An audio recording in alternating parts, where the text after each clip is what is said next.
ఉదయమే సూర్యనారాయణ స్వామి వస్తుండగా ఆయనకి 2 చేతులు ఎత్తి దండం పెట్టడానికి నా దగ్గర సమయం లేదు. అలాగే సాయంత్రం ఆ స్వామి అస్తమిస్తున్నప్పుడు కూడా 2 చేతులు ఎత్తి దండం పెట్టడానికి నా యందు సమయం లేదు. ప్రత్యక్ష పరమాత్ములైన ఆ తల్లిదండ్రులు ఇంట్లో ఉండగా వారి పాదాలకి దండం పెట్టడానికి నా యందు సమయం లేదు. అలాగే స్నానం చేసి దేవుడి రూములోకి వెళ్ళి ఒక దీపారాధన చేసి ఒక శ్లోకం చెప్పడానికి నా యందు సమయం లేదు. నేను బయటకు వచ్చిన తర్వాత పెద్దలు ఈ రోడ్డు దాటలేక కష్టపడుతున్నప్పుడు వాళ్ళకి నేను కొంత సమయాన్ని కేటాయించడానికి నా యందు సమయం లేదు. నా ముందు ఒక అంబులెన్స్ చాలా స్పీడ్గా వెనక నుంచి హారన్ కొడుతూ ఉంటే దానికి నేను దారి ఇచ్చి వెళ్తున్న వాళ్ళు క్షేమంగా ఉండాలని వాళ్ళ కోసం ప్రార్థన చేయడానికి నా యందు సమయం లేదు. సంధ్యావందనం చేయడానికి మన దగ్గర సమయం లేదు. ఆదిత్య హృదయం చదవడానికి మన యందు సమయం లేదు. లలితా సహస్రనామం చదవడానికి అమ్మ యొక్క విశిష్టత గురించి కీర్తించడానికి మన దగ్గర సమయం లేదు. విష్ణు సహస్రనామం చదవడానికి మన దగ్గర సమయం లేదు. తిరుమల వెంకటేశ్వర స్వామిని దర్శించుకునే దానికి మన యందు సమయం లేదు. శ్రీకాళహస్తీశ్వరుని చూడడానికి మన దగ్గర సమయం లేదు. ఇంటి దగ్గరే ఉన్న అద్భుతమైన పుణ్యక్షేత్రమైన దుర్గమ్మ తల్లిని చూడడానికి మన దగ్గర సమయం లేదు. ఇంటికి ఇంకా దగ్గరలో ఉన్న గుడికి వెళ్ళి అక్కడున్న దేవుణ్ణి దర్శించుకునే దానికి మన దగ్గర సమయం లేదు. గుడికి వెళ్ళడానికి సమయం లేదు. ఆధ్యాత్మిక ప్రసంగాలు వినడానికి నా యందు సమయం లేదు. భగవద్గీత, రామాయణం, భాగవతం లాంటి అద్భుతమైన గ్రంథాన్ని చదవడానికి నా యందు సమయం లేదు.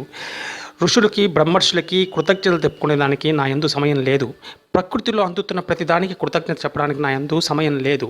ఒక చెట్టు నుంచి అందంగా ఒక పువ్వు వస్తుంటే ఆ పువ్వును చూడడానికి నా యందు సమయం లేదు.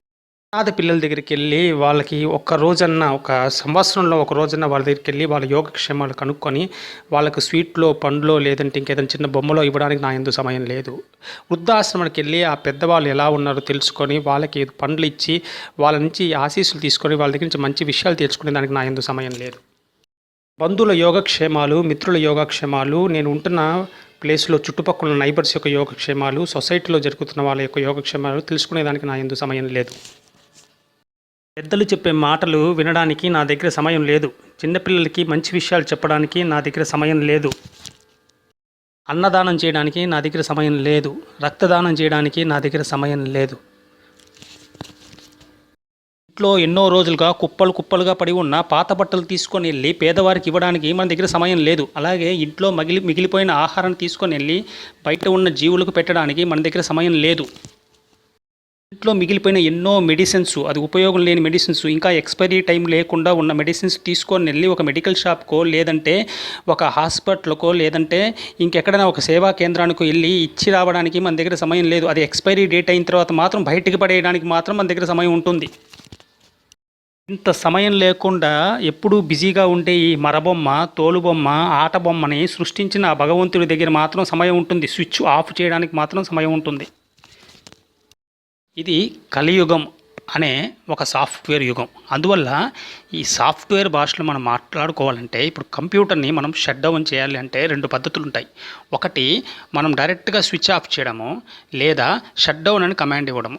డైరెక్ట్గా స్విచ్ ఆఫ్ చేయడాన్ని మనం ఫోర్స్ఫుల్ షట్ డౌన్ అంటాం. అలా షట్ డౌన్ కమాండ్ ఇస్తే దాన్ని గ్రేస్ఫుల్ షట్ డౌన్ అంటాం. ఎప్పుడైతే ఫోర్స్ఫుల్గా మనం షట్ డౌన్ అన్నామో లోపల గందరగోళం సృష్టింపబడుతుంది. అదే మనం గ్రేస్ఫుల్ షట్ డౌన్ చేసామో ఒక్కొక్క స్టెప్పుగా కంప్యూటర్ అన్నిటినీ క్లోజ్ చేసుకుంటూ వచ్చి ఫైనల్గా కంప్యూటర్ క్లోజ్ అయిపోతుంది. అందువల్ల మనం ఇక్కడి నుంచి వెళ్ళే ఎగ్జిట్ ఎలా ఉండాలంటే భగవంతుడు ఫోర్స్ఫుల్ షట్ డౌన్ చేసేట్టు ఉండకూడదు. మనకి మనం తెలుసుకొని గ్రేస్ఫుల్గా మనల్ని మనం అన్నిటినీ తగ్గించుకుంటూ వచ్చి భగవంతునిలో ఐక్యం అయ్యేట్టు ఉండాలి. భగవంతుడే సమయం.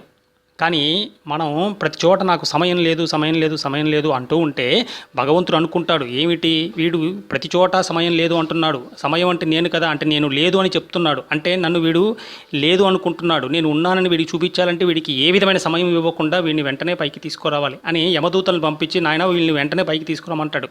అక్కడ విశ్వరూప దర్శనం చూపిస్తాను అంటాడు. అందువల్ల ఒక్కసారి పైనుంచి పిలుపు వచ్చిన తర్వాత మనం ఎంత సమయం ఉన్నా సమయం ఇంకా లేదు, ఎందుకంటే వెంటనే ఇక్కడ ఖాళీ చేసి పైకి వెళ్ళిపోవాలి.